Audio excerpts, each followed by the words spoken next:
Selamat malam, salam untuk kita semua. Apa kabar saudara-saudara? Baik ya, pasti ya. Puji Tuhan. Terima kasih untuk Tuhan Yesus yang kasih kesempatan kepada saya malam hari ini lagi untuk bicara firman Tuhan di tempat ini. Mari kita buka kitab kita pada malam hari ini. Mazmur 73 ayat pertama sampai ayatnya yang ke-12. Saya akan bicara dengan judul Akhir Hidup Orang Benar dan Akhir Hidup Orang Fasik. Pergumulan dan pengharapan. Mazmur Asaf. Sesungguhnya Allah itu baik bagi mereka yang tulus hatinya, bagi mereka yang bersih hatinya. Ayat 2 saudara.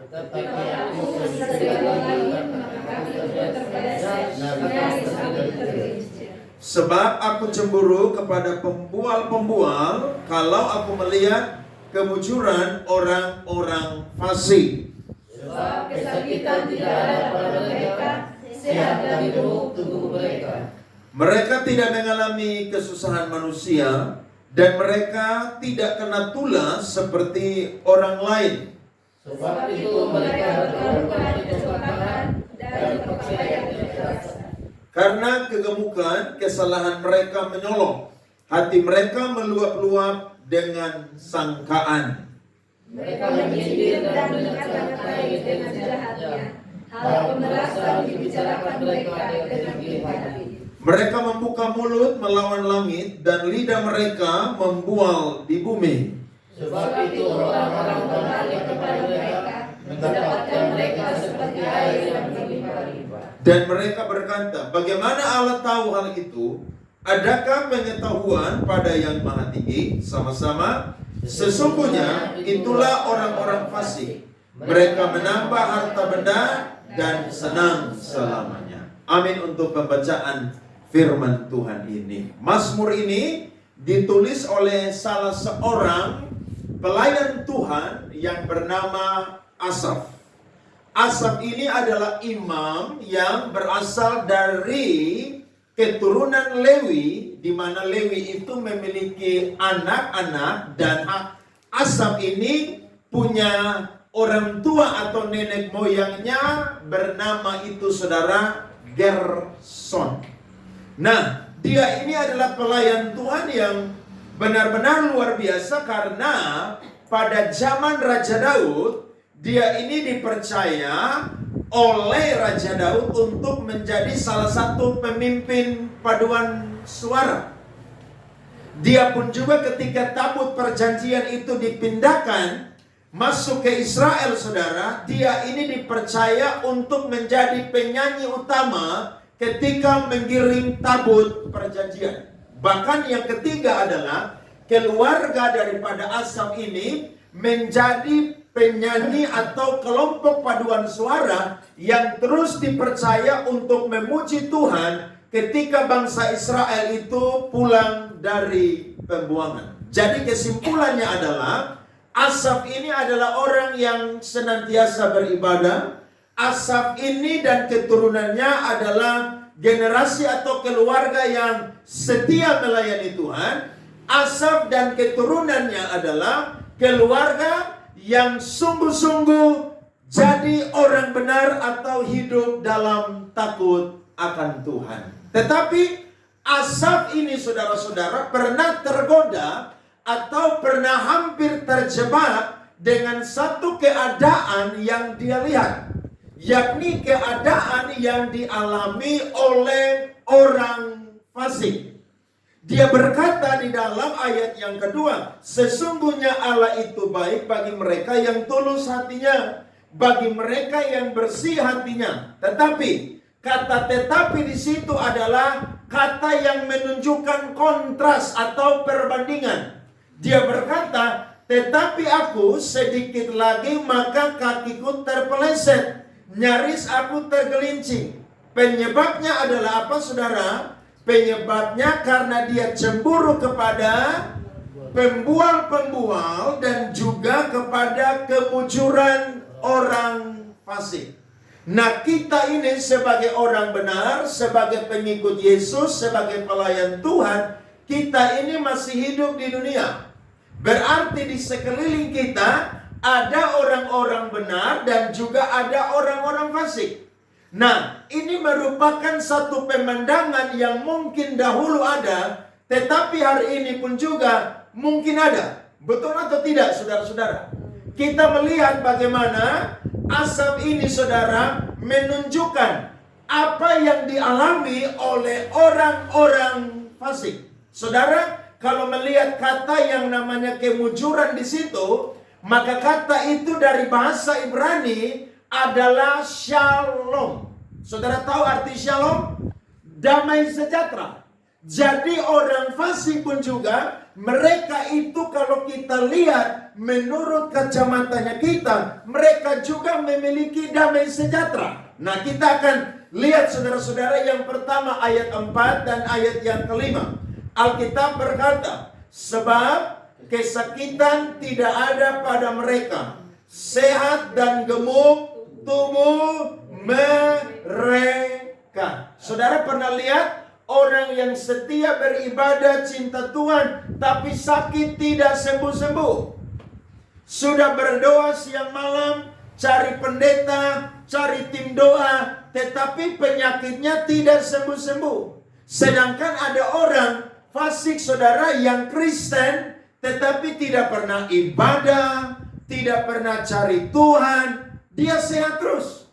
Bahkan dia minum mabuk terus, tidak pernah sakit-sakitan masuk rumah sakit. Kita yang makan 4 sehat 5 sempurna, kita yang ibadah terus, kok kita sakit-sakitan? Saudara bisa lihat, mereka pun juga memiliki shalom atau damai sejahtera. Jadi pemandangan yang Asaf lihat, ini juga pemandangan yang saya dan saudara lihat hari-hari ini. Di sekeliling kita ada banyak orang yang mungkin disebut Kristen, tapi kehidupan mereka adalah kehidupan yang fasik. Mereka tidak pernah mengindahkan ibadah. Mereka tidak pernah mau berdoa. Mereka tidak pernah mau bergaul dengan firman. Bahkan gereja pun juga mereka anggap yang paling penting adalah Natal dan Paskah saja. Itu orang fasik, saudara. Karena orang benar, saudara, saya yakin dia cinta akan ibadah. Dia cinta akan firman. Dia suka berdoa, memuji dan menyembah Tuhan. Ada amin, saudara? Tidak mungkin orang berkata dia cinta Tuhan, dia orang Kristen sejati, tapi ibadah Senin Kamis. Bahkan dia bilang alasannya atau dia berdalih, dia berkata bahwa saya tidak ibadah saja, saya tidak pernah buat susah orang. Bahkan ada yang berkata, saya saja tidak pernah ibadah, tapi Tuhan sayang sama saya. Sedangkan yang kedua, saudara lihat ayat yang kelima. Alkitab berkata, mereka tidak mengalami kesusahan manusia. Dan mereka tidak kena tulah seperti orang lain. Mereka tidak pernah mengalami kesusahan manusia. Kesusahan yang dimaksud di sini adalah mereka senantiasa tercukupi, bahkan juga berkelimpahan. Kita yang ibadah terus, saudara, kadang-kadang dompet itu selalu kosong. Kita yang ibadah cari Tuhan terus, ekonomi kita, saudara, kadang-kadang tidak melimpah seperti orang-orang yang fasik yang tidak pernah beribadah. Kita datang ibadah, mereka berkata, kamu nih ibadah terus, kerja nggak usah ibadah. Tuhan tahu bahwa kita itu membutuhkan makan, minum, dan pakai. Saudara-saudara, ada banyak orang yang menambah kekayaan harta benda mereka tanpa mempedulikan bahwa mereka itu adalah orang fasik. Jadi kalau saudara lihat tetangga kita, ada orang di lingkungan kita, mereka itu sehat-sehat, tidak pernah ibadah, tidak pernah yang namanya cari Tuhan, tapi mereka makin makmur, saudara. Tambah hari mereka tambah kaya. Ya, saudara lihat orang-orang yang korupsi, yang pencuri. Mereka kalau cari Tuhan, saudara, itu cuma bertopeng saja. Makanya ada banyak pejabat ketika mau calonkan diri jadi anggota DPR, bupati, wali kota, gubernur, dan lain sebagainya. Mereka itu kunjungi tempat-tempat ibadah, mereka minta didoakan. Tapi saudara-saudara, itu sebenarnya cuma bertopeng. Nanti kalau mereka sudah naik, tiba-tiba kita dengar mereka korupsi. Kita dengar mereka sudah ditangkap. Kita dengar mereka sudah dimasukkan di dalam penjara. Padahal kita lihat mereka seakan-akan penampilan mereka itu baik. Tetapi sebenarnya mereka masuk dalam kategori orang fasik. Jadi kita yang ibadah-ibadah nih saudara, kadang-kadang kekurangan saudara-saudara. Dan saya mau berkata, kalau kita meletakkan iman kita hanya kepada yang namanya berkat yang melimpah, maka saya dan saudara akan kecewa di dalam mengiring Tuhan.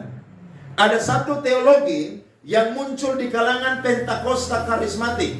Namanya adalah teologi kemakmuran. Teologi itu mengajarkan, kalau orang iring Tuhan pasti kaya. Kalau orang iring Tuhan pasti sehat terus. Kalau orang iring Tuhan, dia punya hidup akan dibawa Tuhan naik terus, tidak pernah turun. Alkitab berkata demikian, saudara? Tidak. Saya mau berkata, itu ajaran yang tidak alkitabiah. Di dalam mengiring Tuhan, ada begitu banyak musim-musim yang akan kita lewati dalam kehidupan kita. Kadang-kadang kita ada dalam keadaan kelimpahan, kadang-kadang kita ada dalam keadaan kekurangan. Kadang-kadang kita ada dalam keadaan kenyang, kadang-kadang kita ada dalam keadaan lapar. Paulus kan berkata demikian, segala perkara dapat kutanggung di dalam Dia yang memberi kekuatan kepadaku. Dia berkata di ayat yang di atas, aku tahu apa itu kekurangan, aku tahu apa itu kelimpahan. Ada amin saudara? Jadi jangan meletakkan iman kita mutlak kepada berkat Tuhan. Bahkan ada orang Kristen yang judge begini, kalau ada orang Kristen yang sakit, itu karena dia ditulahi oleh Tuhan atau dia itu berdosa. Belum tentu. Ada orang Kristen yang sakit, mungkin dia sedang diproses oleh Tuhan. Saudara ingat Ayub? Ayub waktu sakit saudara, istrinya berkata, masihkah engkau menyembah Allahmu? Kutukilah dia dan apa? Matilah. Bahkan dia punya sahabat 3 orang yang bernama siapa-siapa? Bildad, Elifas, dan Sofar. Yang hafal pasti lulus sekolah minggu, karena itu lagu sekolah minggu.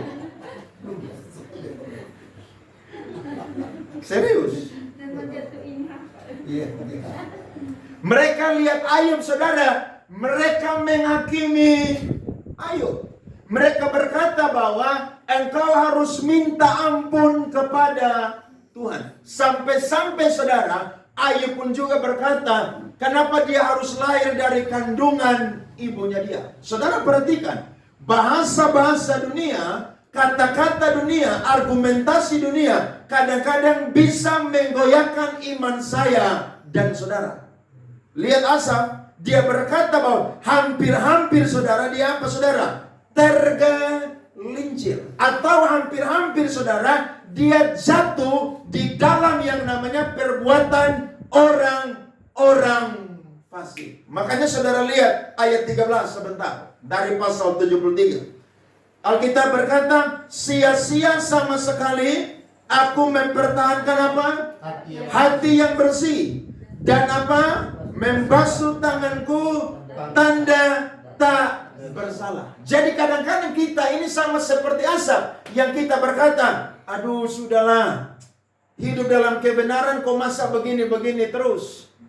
Cinta Tuhan mati-matian tapi kok hidup begini terus. Ibadah siang dan malam, aktif gereja, persekutuan doa, melayani, tapi kok hidup saya begini-begini terus. Saudara, kadang-kadang kita ini saudara dibujuk oleh godaan yang seperti dialami oleh Asaf. Dan kita mau meninggalkan iman kita, mau meninggalkan integritas kita, mau meninggalkan kebenaran yang sudah tertanam di dalam kehidupan kita. Tapi saya mau berkata, nanti di ending kita akan melihat bahwa orang benar akhir dari kehidupannya selalu bahagia, diberkati oleh Tuhan. Amin, saudara. Sehingga sampai-sampai kalau saudara lihat ayat yang ke-6, orang fasik punya pengikut. Lihat di situ, Alkitab berkata, sebab itu mereka berkalungkan kecongkakan dan berpakaian kekerasan. Ayat 10, saudara perhatikan. Sebab itu orang berbalik kepada mereka, mendapatkan mereka seperti air yang apa, saudara? Berlimpah-limpah. Lihat tuh, orang fasik, saudara, mereka pun juga punya pengikut. Mereka pun juga punya kelompok. Jadi bukan cuma kita orang benar saja yang punya kelompok orang-orang benar yang ada dalam persekutuan doa. Tidak. Orang fasik pun juga punya kelompok. Mereka punya pengikut. Bahkan saya mau berkata, konteks dari ayat ini, saudara, bukan bicara orang di luar Israel. Tapi konteks Mazmur 73 ini bicara tentang orang-orang Israel yang Asaf lihat bagaimana mereka tidak memilih jadi orang benar, tapi mereka memilih bahkan melakukan perbuatan orang fasik. Saya coba cari kata membual atau pembual atau kata yang namanya orang fasik, maka pengertiannya adalah begini. Orang yang membual atau pembual adalah orang yang suka pamer. Orang yang suka ngomong besar. Orang yang apa-apa suka merendahkan orang lain. Bahasa sekarang yang terkenal suka flexing. Saudara pernah dengar kata itu? Suka flexing. Makanya lihat, pejabat-pejabat kalau punya istri dilarang untuk pamer. Karena pejabat itu makan uangnya rakyat. Digaji dari pajak dari rakyat. Dilarang sekali untuk yang namanya pamer-pamer. Bahkan akibat dari suka pamer, orang yang pembual ini, saudara, suka merendahkan orang lain. Saudara pernah ketemu orang model begini? Kamu nih ibadah terus ngapain sih? Ikut saya aja. Nanti kamu makmur ikut saya. Kamu ibadah terus, pulang makan itu aja. Lebih baik kamu ikut saya. Kita akan senang-senang. Kita akan cari uang yang banyak. Kumpul harta kekayaan yang banyak. Itu ciri dari pembual. Dan orang fasik yang di dalam teks ini, saudara, saya coba cari artinya. Ternyata orang fasik di sini adalah orang yang kejam, akan suka merugikan orang lain. Jadi saudara lihat, orang fasik ini mereka adalah orang-orang yang hanya mau dapat keuntungan diri sendiri. Hari ini orang fasik boleh senang, tapi ingat, selalu di akhir dari kehidupan mereka yang ada adalah kebinasaan, kehancuran yang Tuhan sudah siapkan bagi mereka. Itu yang kedua.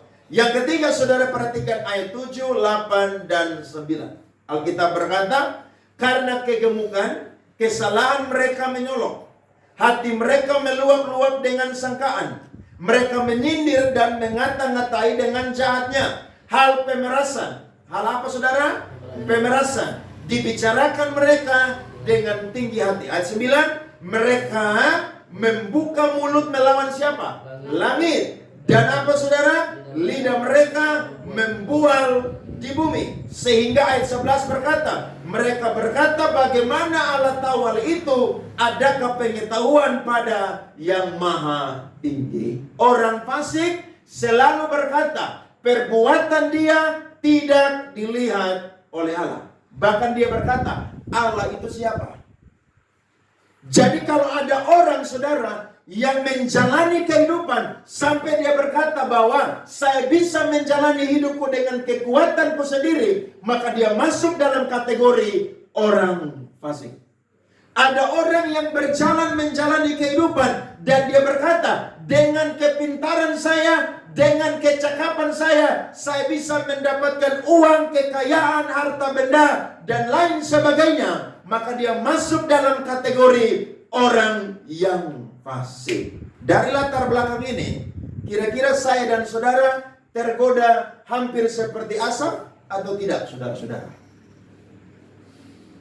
Asaf hampir tergoda. Ingat, kita masih manusia, betul? Tidak heran saya khotbah kemarin hari Rabu di El Shaddai. Ciri orang yang tidak menghasilkan buah yang matang dalam ketekunan adalah orang yang ketika tanah hatinya ditaburi firman waktu bertumbuh, salah satunya dihimpit oleh apa? Kenikmatan dunia atau kekayaan. Sehingga buahnya dihasilkan tapi tidak matang.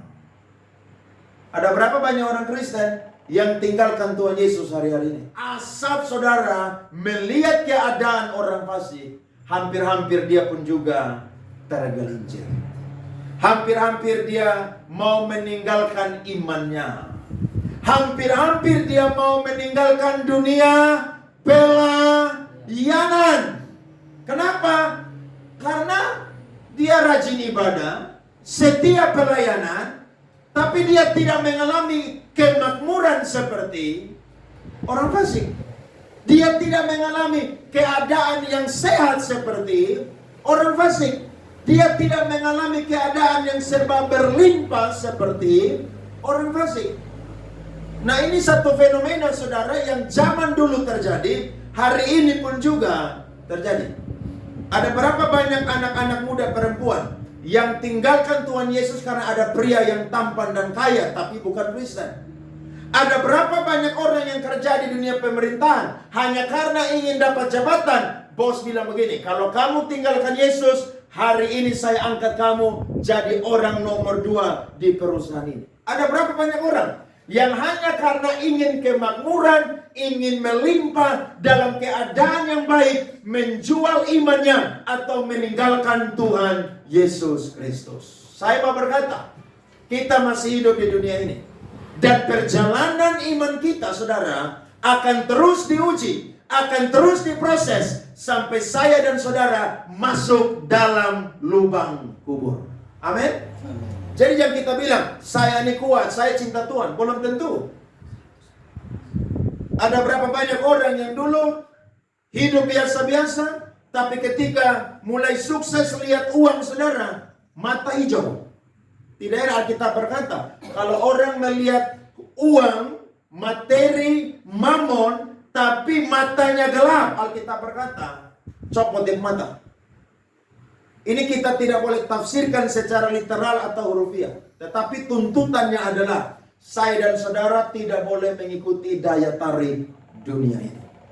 Kalau kita iring Tuhan, keadaan kita mungkin hari ini saudara dalam keadaan yang tidak baik. Tapi kita akan melihat akhir dari kehidupan orang benar saudara, itu nikmat, diberkati, bahagia luar biasa.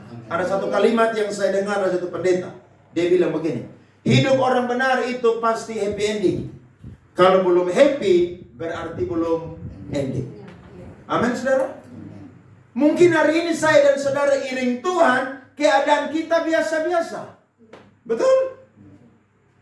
Mungkin hari ini kita melayani Tuhan, keadaan kita sama-sama saja. Itulah yang dipakai oleh orang fasik untuk apa? Untuk membunuh iman saya dan saudara.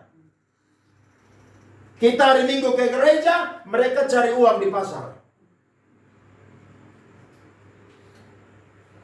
Orang tanya kenapa tidak ke gereja? Hari Minggu itu lebih ramai. Loh, kamu kerja cari uang tidak cukup 6 hari.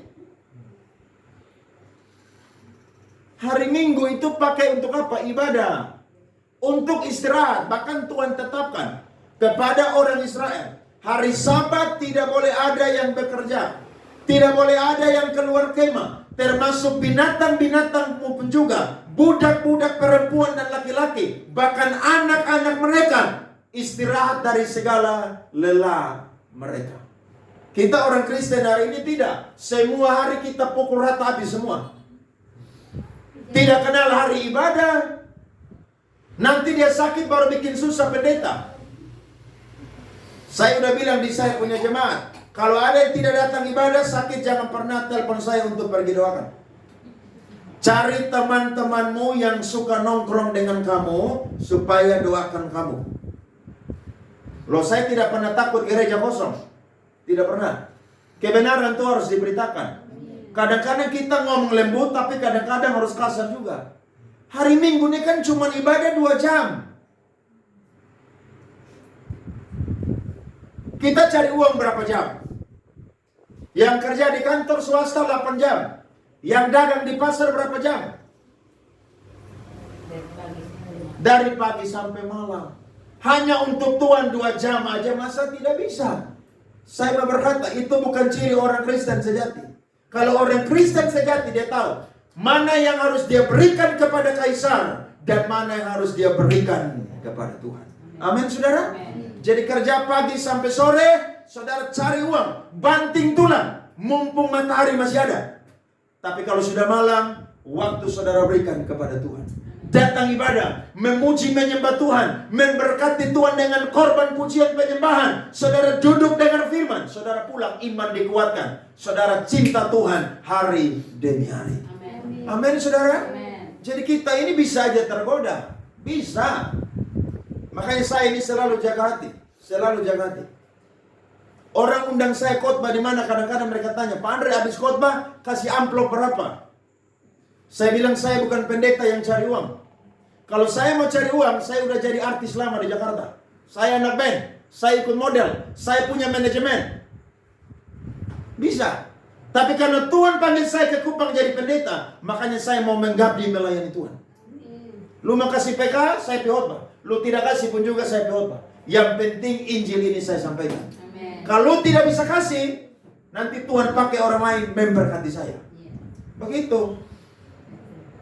Bahkan saya ini saudara berulang kali saudara tergiur untuk meninggalkan tempat-tempat khotbah yang saya udah tahu persembahan kasihnya sedikit. 2 bulan lalu saya ditelepon untuk khotbah di salah satu pejabat tinggi di NTT. Untuk dia punya rumah itu saudara baru selesai dibuat dan mau masuk tapi harus didoakan. Mereka bikin ibadah syukur saya khotbah.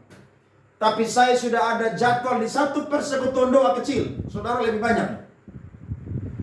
Kalau saya bandingkan saya pulang, saya akan dapat amplop lebih tebal yang ada di sana. Tapi jamnya bertabrakan saudara. Kan tidak mungkin saya telepon, saya bilang minta maaf ya saya sibuk. Atau ada urusan penting jadi bisa pindah tidak minggu depan. Saya tidak demikian. Saya bilang minta maaf, saya sudah ada jadwal khotbah. Jadi kadang-kadang kita melayani juga nih saudara, butuh uang, pendeta tuh butuh uang saudara. Saudara pikir saya tidak butuh uang? Butuh uang. Tapi apakah kita melayani motivasi kita hanya mencari mamon saudara? Kan tidak. Bahkan Pak Eston Fonai pernah saudara bikin syukuran saya diminta khotbah. Mereka tanya habis khotbah PK berapa? Saya tidak pernah pasang tarik-tarik. Lu mau kasih berapa aja? Saya pergi khotbah. Tapi lu tidak kasih pun juga. Saya pergi khotbah, percaya aja. Betul. Jadi saudara jauh ukur saya dengan amplop, tidak boleh. Saya tahu ada berkat melimpah yang Tuhan sudah sediakan bagi saya untuk melayani Tuhan. Amen. Saudara pun juga begitu. Kalau iring Tuhan, motivasi harus benar.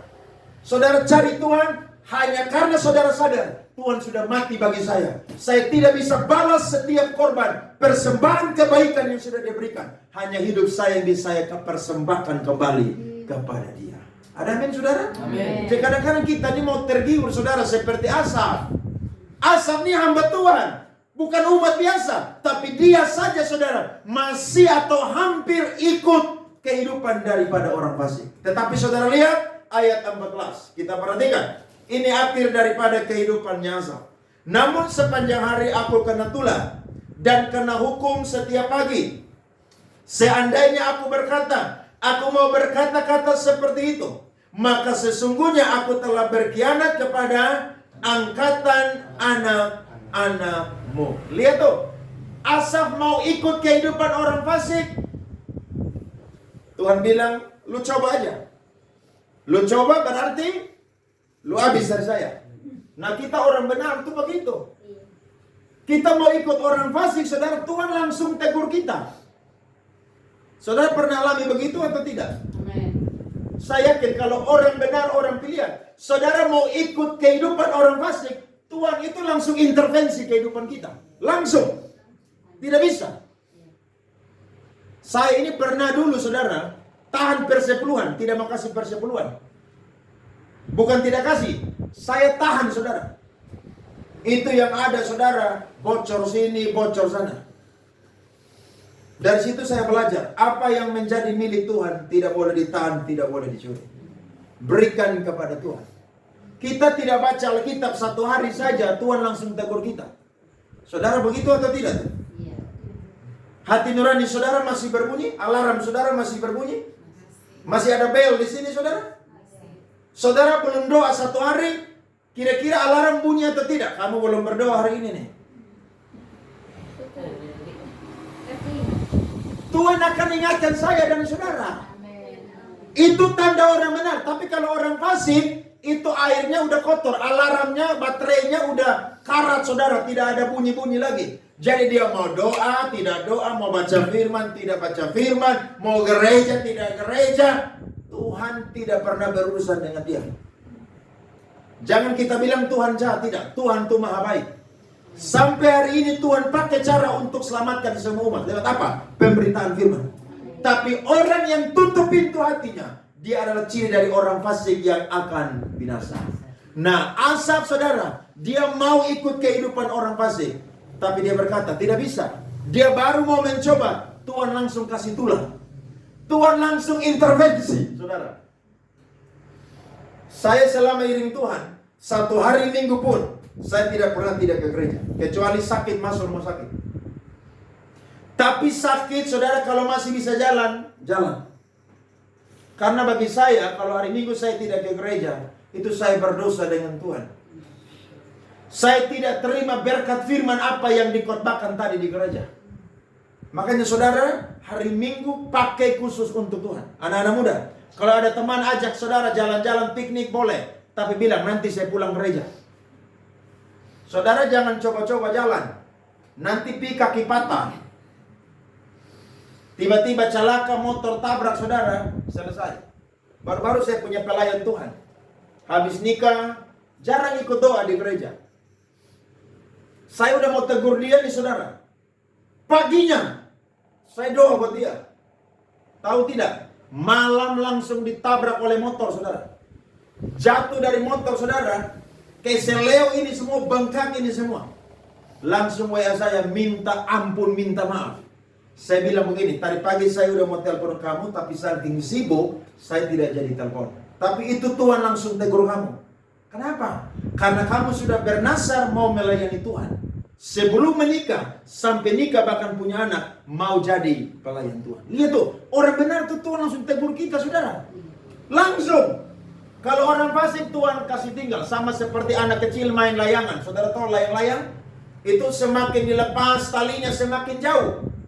Waktu now, saudara, orang Kupang bilang, saudara mau kejar tidak bisa. Karena sudah apa? Sudah jauh nah. Nah kita, saudara, baru mau buat ini, buat itu.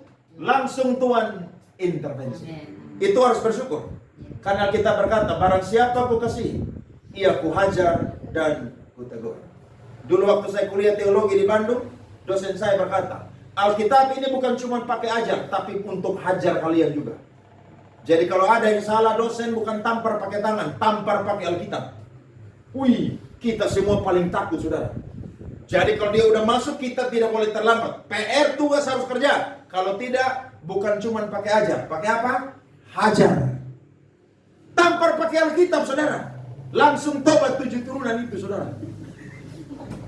Jadi kalau Tuhan sayang kita, Tuhan bukan cuma mengasihi kita saja, saudara. Dia tegur, dia hajar. Jadi jangan anggap didikan Tuhan itu jahat. Tidak, saudara.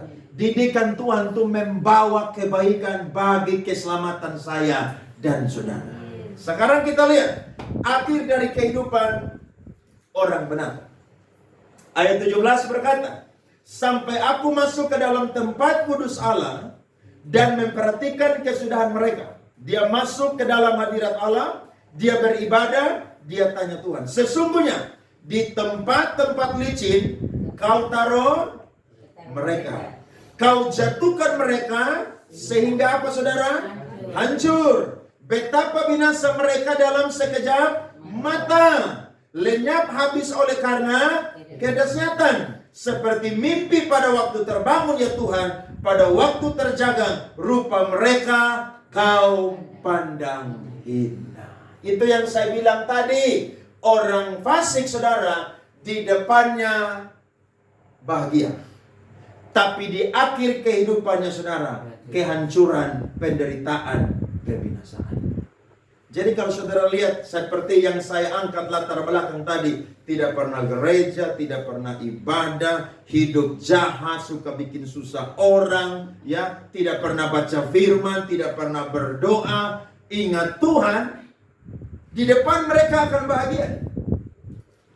Tetapi nanti di ending, di akhir kehidupan mereka, saudara akan melihat penderitaan yang mereka akan alami.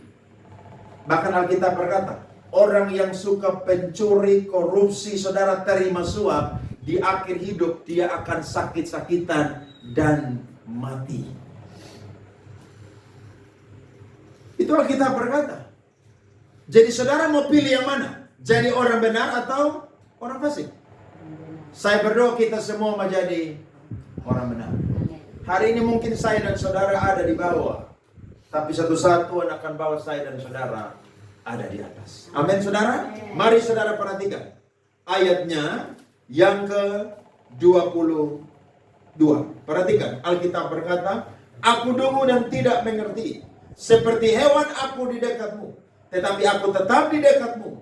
Engkau memegang tangan kananku. Baca sama-sama ayat 24. Dengan nasihatmu engkau menuntun aku, dan kemudian engkau mengangkat aku ke dalam kemuliaan. Akhir dari kehidupan orang benar adalah ditinggikan oleh Tuhan. Amin, amin saudara. Amin. Amsal 4 ayat 18 berkata, jalan hidup orang benar seperti cahaya matahari, akan bertambah terang benderang sampai terang benderang. Saudara lihat matahari, bangun jam 6 pagi dia mulai terbit.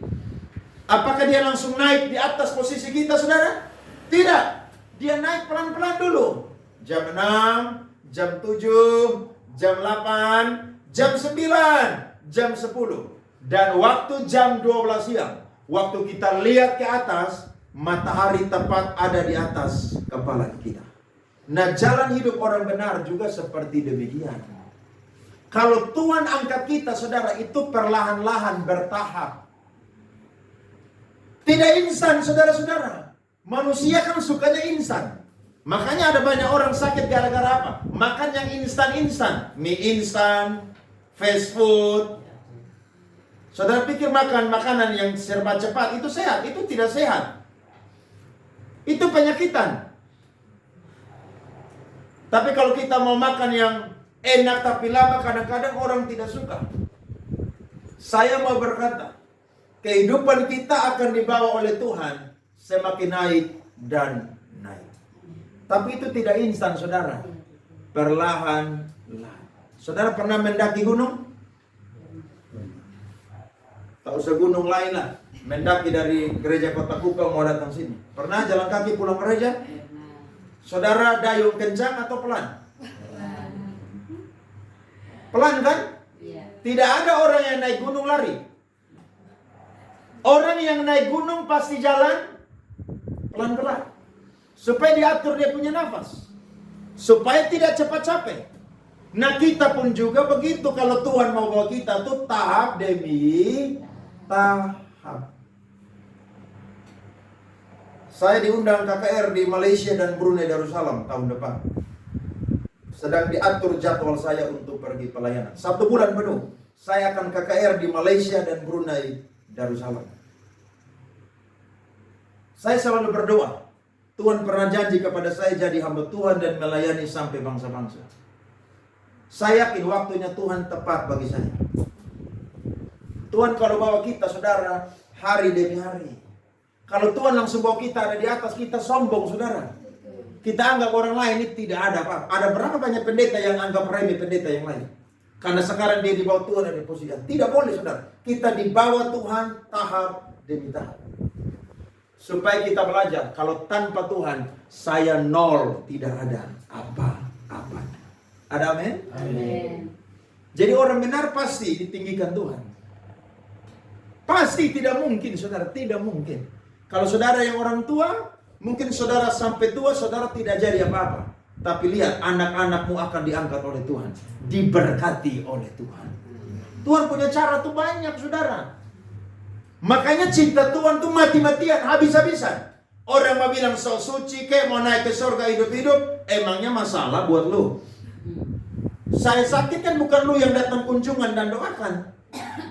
Yang datang kan sahabat seiman, hamba-hamba Tuhan. Itulah yang perlu saya bergaul.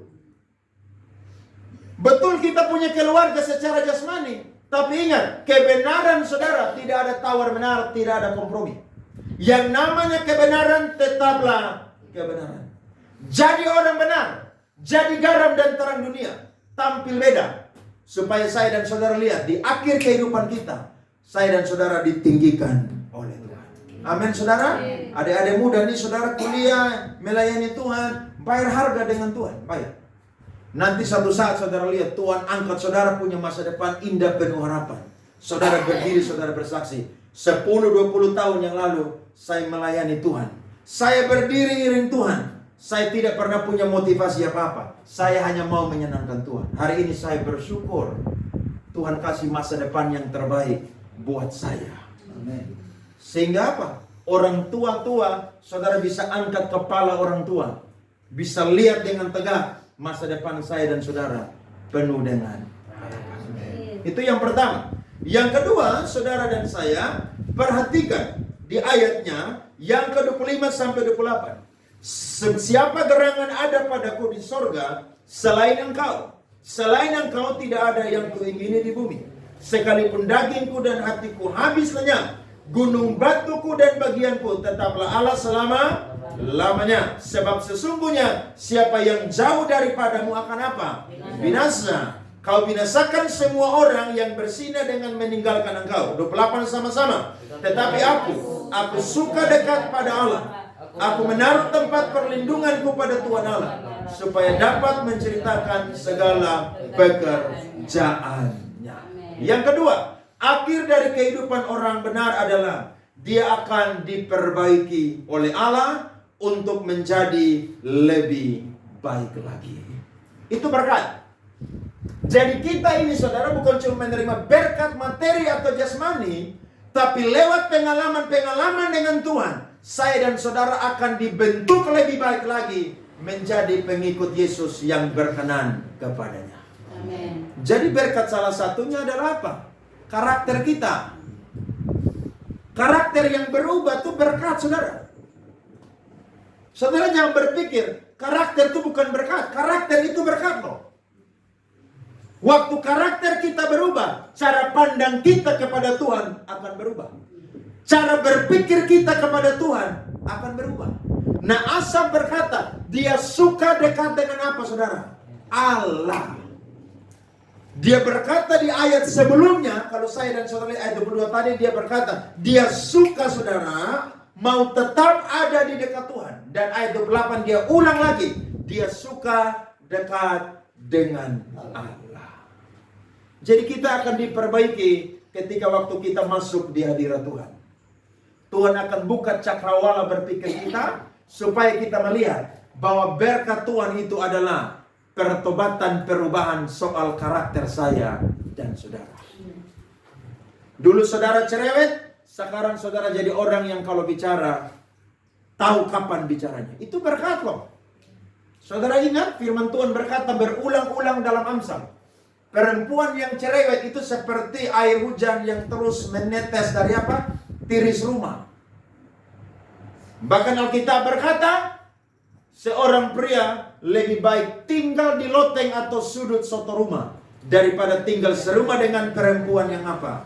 Cerewet. Jadi cerewet berubah menjadi orang yang ngomong tahu batas, saudara, itu berkat loh.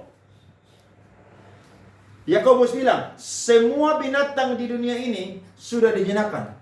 Hanya ada satu saja yang sulit dijinakan, yakni apa? Lidah. Saudara pikir lidah ini dijinakan gampang, saudara? Susah loh.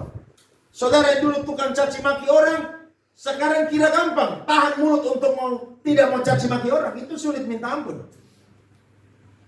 Saya dulu SMP, SMA, tukang maki teman-teman saya. Waktu saya pergi sekolah pendeta, pulang libur di Kupang, mereka ketemu saya, mereka maki saya. Saya bilang, weh, saya udah sekolah pendeta. Omong kosong. Betul. Saudara pikir gampang menjinakkan ini lidah, saudara? Tidak gampang. Saudara pikir gampang membuat kita punya mata ini kudus, saudara? Gampang. Sulit. Tetapi perubahan berkat salah satu yang Tuhan kerjakan adalah apa? Perubahan dalam kehidupan kita. Karakter kita salah satunya diubahkan. Waktu karakter diubahkan, saya dan saudara lihat Tuhan punya pekerjaan itu, saudara, berbeda dari cara pandang kita, bahkan penilaian kita. Makanya mulai malam hari ini, lihat sesuatu jangan pakai kacamatanya kita. Amin.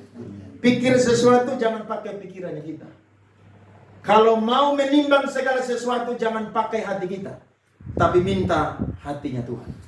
Supaya saya dan saudara tidak terjebak dengan godaan yang hampir pernah dialami oleh seorang pelayan Tuhan yang hebat, yang namanya adalah Asaf.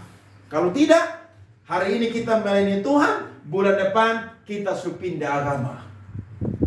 Hari ini kita melayani Tuhan, nanti bulan depan orang tanya, kenapa kamu tidak ibadah lagi? Sudah hilang dari gereja persekutuan doa.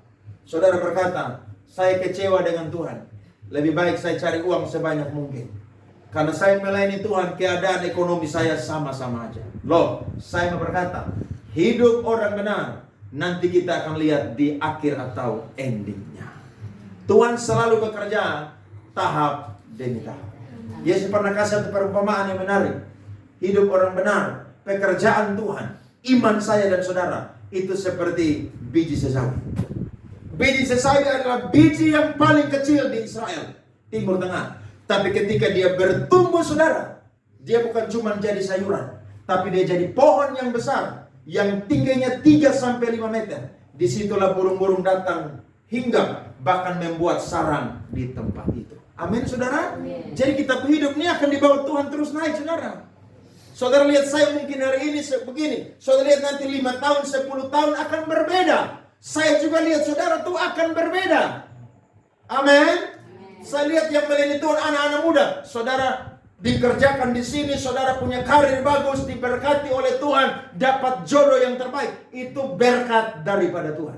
Makanya iring Tuhan, hari ini jangan pernah kecewa. Jangan pernah. Iring dia terus, sekalipun keadaan kita seakan-akan orang lihat biasa-biasa saja. Tapi saudara bilang, nanti kita lihat di endingnya. Tuhan akan bekerja, memberkati hidup saya, mengangkat saya, bahkan merubah kehidupan saya menjadi lebih baik. Amin, saudara? Amen. Saudara dan saya diberkati dengan firman ini ya. Tuhan memberkati. Mari kita berdoa mengucap syukur untuk firman ini.